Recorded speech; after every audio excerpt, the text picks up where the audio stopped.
I hope you are okay. Happy Friday. I'm just getting.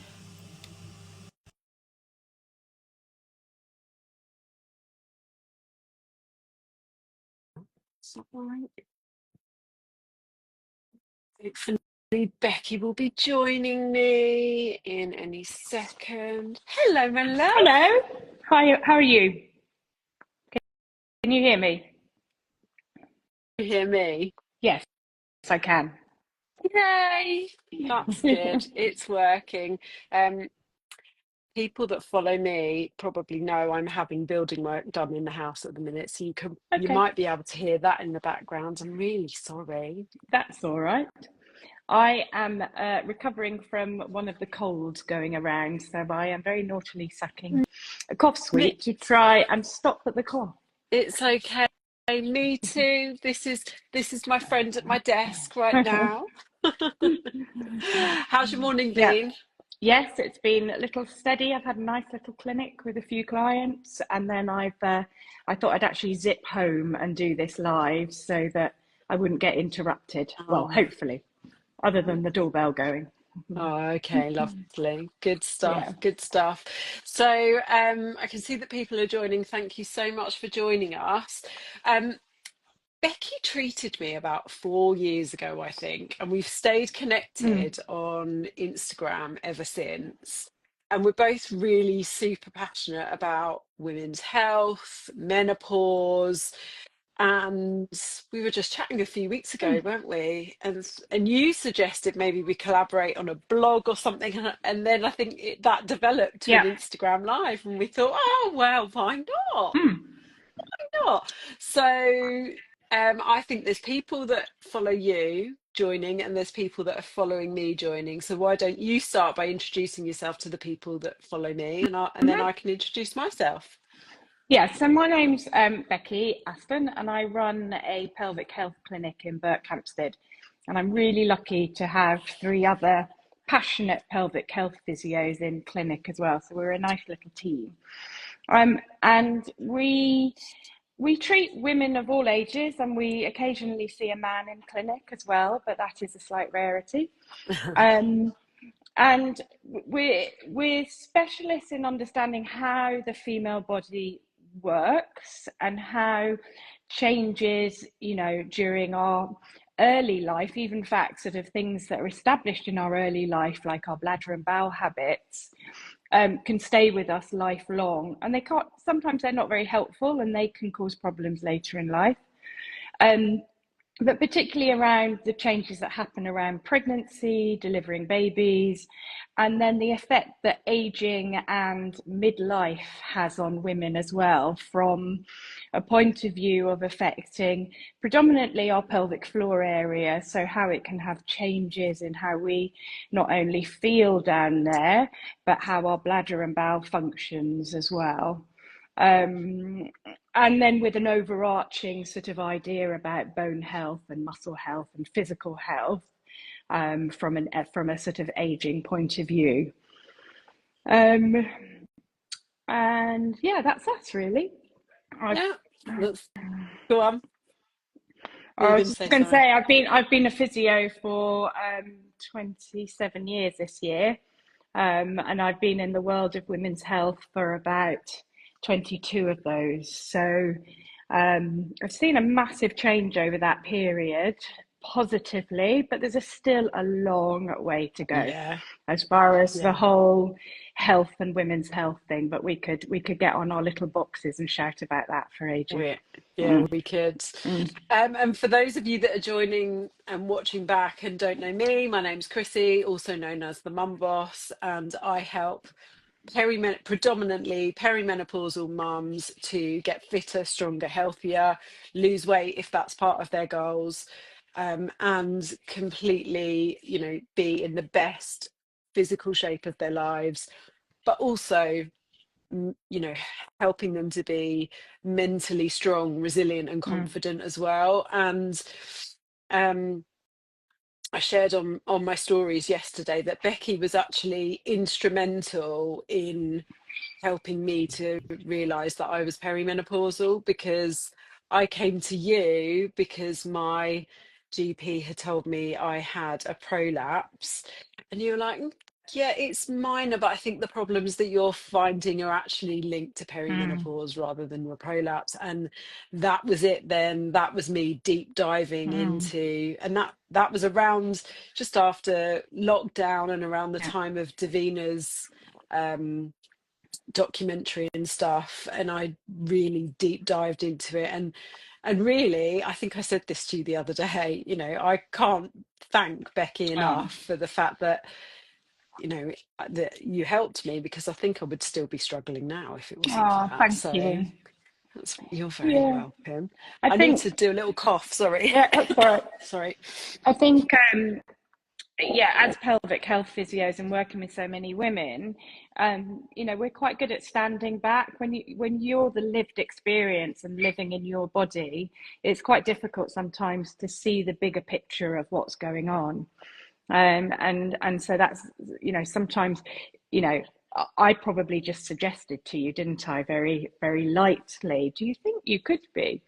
But we're not taught about perimenopause. We think that menopause happens at 50. Yeah.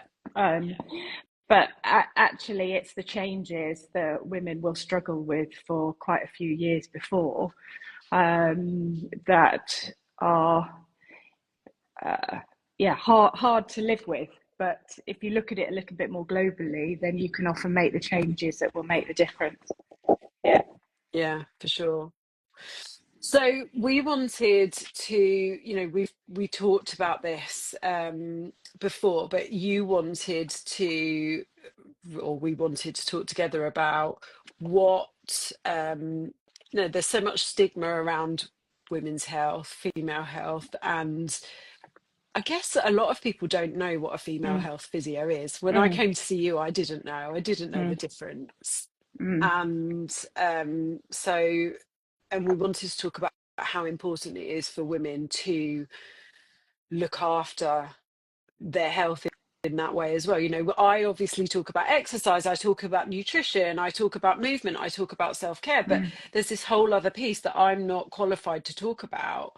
So should we start off quite broad in terms of helping women to understand what it is that we really want them to start taking notice of? Mm. Yeah, on a very sort of broad level, there's sort of a few things, I guess. It's that, your bladder and your bowel should work well. You shouldn't be changing your life or your your habits because your bladder and bowel are dictating to that. Ultimately, both our lower bowel and our bladder are storage units. So at some point they need emptied. But there should be our conscious control over that. Um, our bladder shouldn't leak. And with both of us coughing like this, I was glad to know that my pelvic floor was doing me good earlier when I had a bit of a coughing fit. But we should be able to cough and sneeze and lift weight and jump and move and not think I'm going to leak from my bladder. Yeah. We Yeah. or bowel, it's more unusual to leak from the bowel. It's more unusual to have bowel problems, but we still know probably 1 in 8, 1 in 10 women will leak from their Yeah. bowel and not tell anyone about it. So on a very fundamental basis, our bladder and bowel should work as we want them to. They can be annoying sometimes because we might, want to sit through a 3.25 hour movie and not go to the toilet, but it probably will tell us it wants to go to the toilet. But we shouldn't be getting up every half an hour to go to the toilet. We shouldn't be Mm. planning our going out around where the toilets are. We should be able to plan our life, plan what we want to do without really thinking I've got to factor in my bladder and bowel to this. Mm. Um, and I think we're getting better at talking about bladder incontinence. Um, we don't talk enough about bowels and constipation or leakage from the bowel. And that can be, quite impacting on quality of life as well. Mhm. But we don't talk about prolapses either. And the number of women who come into my clinic who said, till I had a prolapse, I had never ever heard anyone tell me about a prolapse. Yet we know that a huge percentage of women will have a degree of a prolapse, but that doesn't mean it has to bother them or impact their life. A prolapse is effectively a change in our anatomy that happens. Some people will not feel it, and some people will feel it and be bothered by it. Mm. So there sort of needs to be more discussion about it. But as pelvic health physios, we trained for 3 years at university, and then we're pushed out into the big wide world, and we know a tiny little bit when we come out of our degree course. We learn a lot more as we sort of get more and more experienced and do more courses. But still, within the physiotherapy undergraduate course, there is very little, if any, teaching on pelvic health. So it is, even within the physiotherapy world, it's not considered an important sort of part of what we do. And probably at some point in every woman's life, they should go and see a pelvic health physio. Yeah. And we have quite a few women now who just come for a check-in every year, every 18 months. Yeah. They just as that kind of, how's my pelvic floor doing? And we're there to answer questions, because we all have sort of maybe things that change in our body, and we want to talk to somebody and say, is this normal? What do you think about this? This is happening in that area. Yeah. So as a kind of experts in the whole anatomy and how our whole pelvic area is no different to the rest of our musculoskeletal system. It's no different to how our hip works, how our shoulder works. It's just that it's a bit of a taboo subject, a bit of a taboo area, that most people don't talk about it. Yeah, for sure. And I love that you said that around, you people come into your clinic just for a checkup. You don't necessarily need to be going because there is a problem.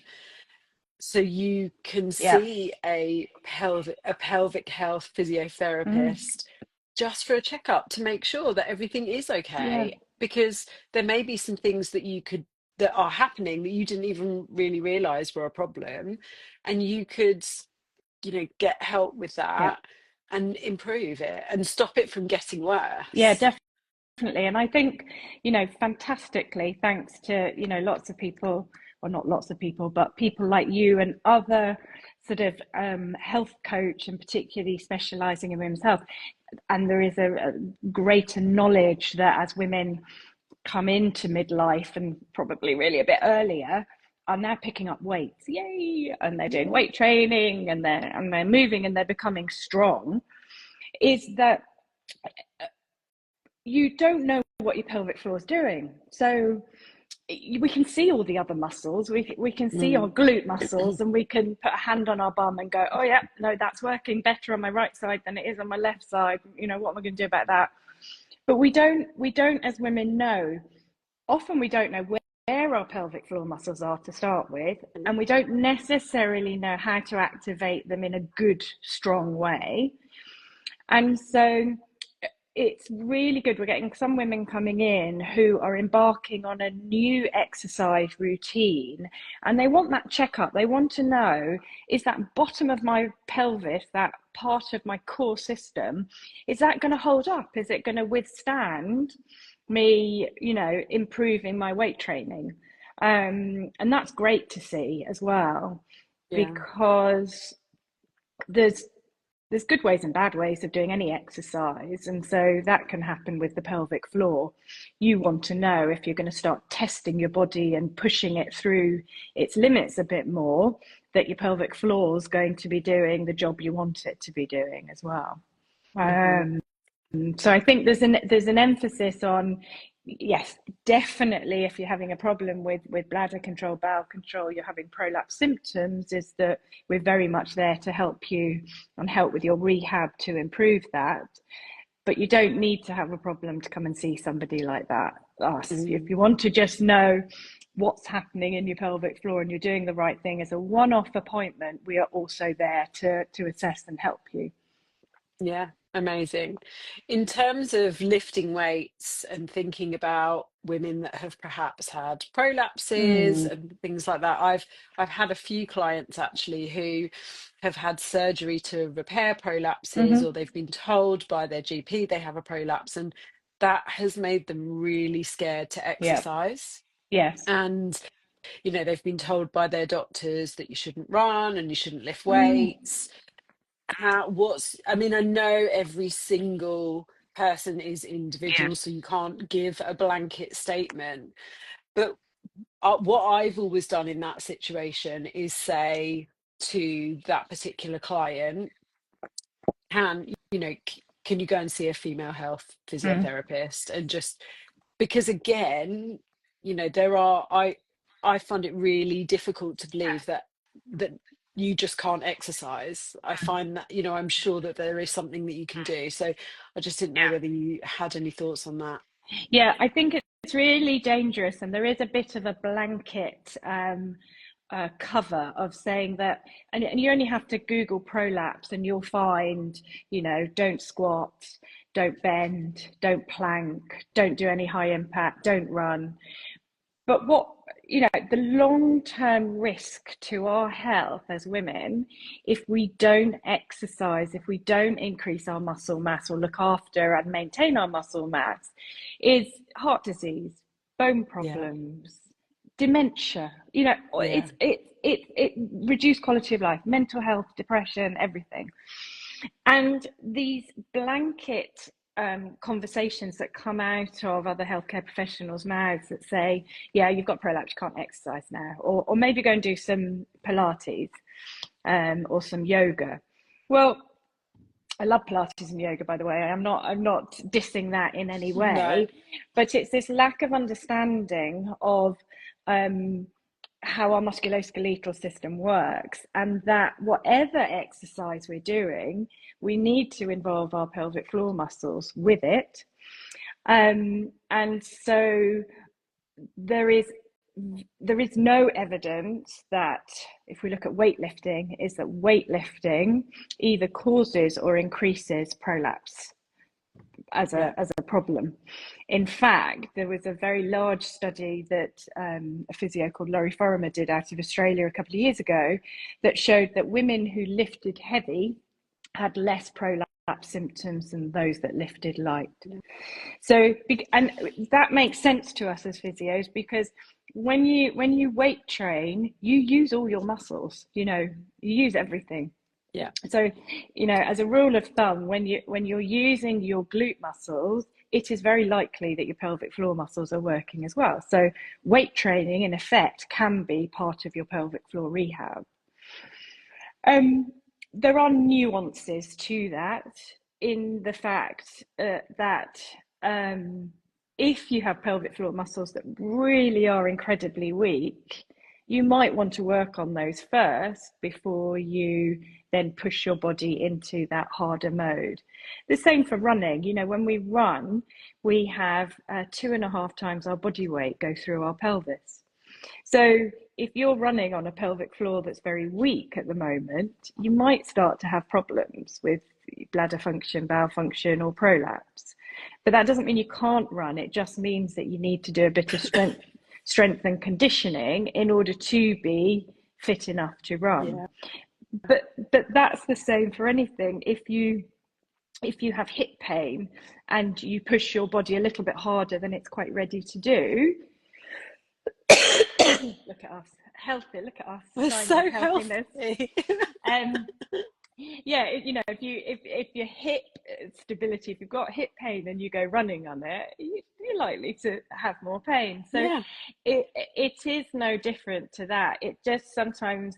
So basically, to answer your question, there are no no's. There are no no's if you have a prolapse or if you have incontinence. It's more about getting the good rehab in, and working, and I always say trying to work, if you're working with an exercise specialist who has an understanding of the female form, who can, you know, progress you at a nice rate and not push you too hard too quickly as well. Listen to your Mhm. body and what it's doing. Yeah. Um, Yeah. but we, you know, in clinic, we are there to empower people. So we are never going to start saying, yeah, you can't run, you can't exercise. We will work with you and what your body is like at that moment in time in order to help you meet that goal of what you want to do.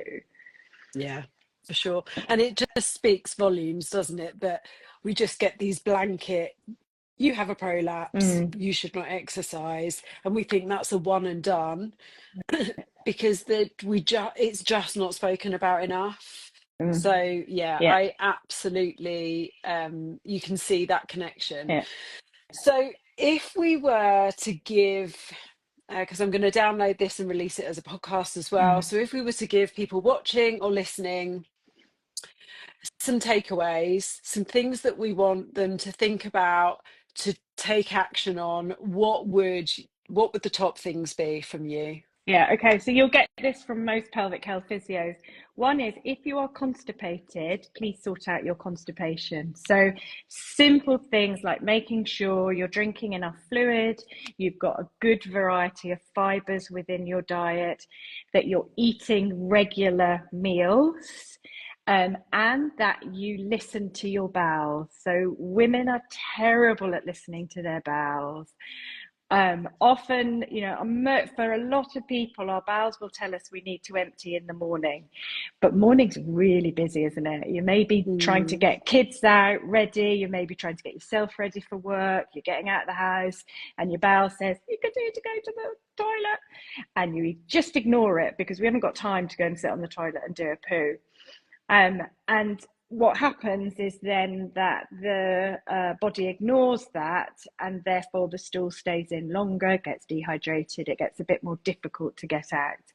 And mhm. if we're having to strain to empty our bowels excessively, that has a direct effect on our pelvic floor, pelvic health, prolapse. So yeah, listen to your bowels, make sure they're going regularly. Yeah, you've got something to say I on want that, to add haven't on you? to that. I want to add on to that Yeah. because the amount of clients that start with me and they'll say something to me like, I can go 2, 3, 4, 5 days Mm, without going to the toilet, mm, you know, or I get bloating, I get yep. constipation, I get diarrhea. These things are not normal. No, They no. are not normal. And there is something that you can do about Mm, it. And mm, you should not just accept that you only mm. go to the toilet twice a week. Yeah, Absolutely not. You should yeah. not accept that you get really Mm, bloated after mm, eating. It happened to me yesterday. I got really bloated, and I know exactly why mm. it was. I ate some pasta with some chili in it at lunchtime, and that just does not work for me at lunchtime. It aggravates me, and I can't. You know, I just shouldn't do it. I shouldn't eat, not because pasta's bad, anyone. For some reason, pasta and me and chili at lunchtime do not work. I got bloated. You can do things Yeah, about this. It is not normal. So, yeah. so often my clients, they start upping their fruit and vegetables and fiber, and after a few weeks and drinking more water and moving more, Mm, they're going to the toilet more yeah, often. And for so long they had just accepted that two or three times a week for a poo is normal. yeah, It's not. So thank yeah, you. Sorry. yeah. No. Yeah, I mean, ultimately, what we put in comes out. And if what we're putting in, or the time of when we're putting it in, or there's not enough variation, then our gut system will not do the right thing with it. So in an ideal world, and it's interesting because constipation and our bowel frequency is different for different people. So you know, for some people, it may be their normal to go 3 times a week, but if they drop off the 3 times a week, then that we would start to say is constipated. Mhm. For others, it will be normal to go 3 times a day. So the Yeah. classification is, if you're going anything from 3 times a day to 3 times a week, you're somewhere in the norm. But it's more about, the quality of what you're producing. So it should be Yeah. soft, not liquid, and not hard pellets. And it shouldn't feel difficult to empty. It should be, I sit on the toilet, I do my poo, I'm done, rather Yeah. than sitting there for ages. So bowels are really important, whether you've got bladder incontinence, whether you've got a prolapse, and just general. There's so many other things that are important about actually looking after your gut and emptying. It's related to so many other health conditions. So yeah, that's my absolute number one, and you'll probably get every pelvic health physio around the country saying that's their number one. I guess the second one is really, if you can go and see a pelvic health physio to get instruction on how to do pelvic floor exercises, then I would, because we know that probably half of women who are just instructed verbally to find these muscles and do it are doing it incorrectly. So the knowledge, that just that one-off appointment that gives you the knowledge, great, I'm doing it right, or maybe not, but then through instruction we can teach you how to do it better, I think is really the kind of gold standard of care if you're looking after your pelvic health. And I guess the third one's a little bit controversial, but in clinic we very rarely stick people on pelvic floor exercises alone. And once somebody can find their pelvic floor, activate it, it's a decent strength, then we very quickly move them on to sort of normal movement patterns, squats, lunges, with weights, with resistance, because that whole body approach to pelvic floor rehab is much, much better than just doing the kind of the Kegel squeezes, the pelvic floor squeezes, for a number of reasons. One is ultimately they're really boring exercises, so we're not very motivated to do them, and we No. don't do them. We're much more likely, if we're going to get more bang for our buck and do a whole body movement and incorporate our pelvic floor. But also, that's how the body works. We don't work any muscles in isolation. They work as groups and gangs together. So that's the other thing, is if we just stick at the little Kegel exercises, we probably don't get the most out of our bodies with it. So moving on to that functional movement patterns is really, really important. Yeah. So Yeah. those are my 3 top tips. Love it though, and those last two were exactly the conversations that we had when I came and saw you. So yeah, I Yeah, thought I was doing my pelvic floor yeah. exercises correctly. I was All not, right. and then it was making sure that I was, doing them in a way that reminded me. I remember going to the gym after I saw you, and I was like going through all the steps in my Yeah, head. So yeah, yeah. And absolutely, absolutely. it's that's difficult to begin with, isn't it? Because it's a new way of moving sometimes that you haven't done. But I bet now it's just second nature. You don't Yeah. even think about what you're activating. You just do the movement. Yeah. Yeah. Yeah, Mm. exactly. Yeah. Great. This has been brilliant. Info has been brilliant as always. I really hope that whoever's watched and when you listen back on the podcast, you found this really helpful. Obviously, I'll put all of Becky's details in my podcast notes and they'll be in the bottom of the post as well. Becky, thank you so much for That's taking the all right. time to do this. It's been I've lovely to chat. It has. Have a gorgeous Friday. Thank you so much. Thank you. See you later. Bye. Bye.